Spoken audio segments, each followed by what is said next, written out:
लोकसभा चुनाव के पहले चरण में 21 राज्यों की 102 सीटों पर आयोजित चुनाव में हिंसा की छुटपुट खबरें सामने आई हैं। लोकसभा के फर्स्ट फेज में 21 राज्यों, केंद्र शासित प्रदेशों की 102 सीट पर वोटिंग कराई गई। सीटों के हिसाब से ये सबसे बड़ा फेज है।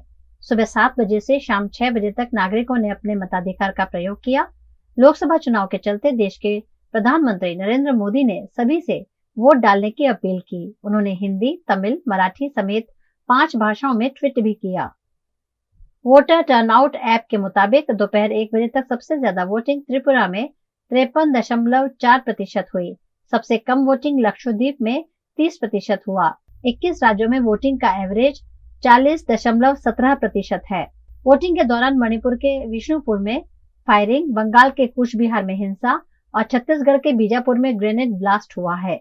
ब्लास्ट में एक असिस्टेंट कमांडेंट और जवान घायल हैं। मणिपुर की 2 लोकसभा सीट मणिपुर इनर और मणिपुर आउटर पर भी इस फेज में वोटिंग हुआ है। हिंसा को देखते हुए आउटर सीट के कुछ हिस्सों में 26 अप्रैल को भी वोटिंग होगी।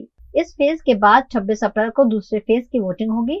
कुल 7 फेज में 543 सीटों पर 1 जून को मतदान खत्म होगा। सभी सीटों के रिजल्ट्स 4 जून को आएंगे।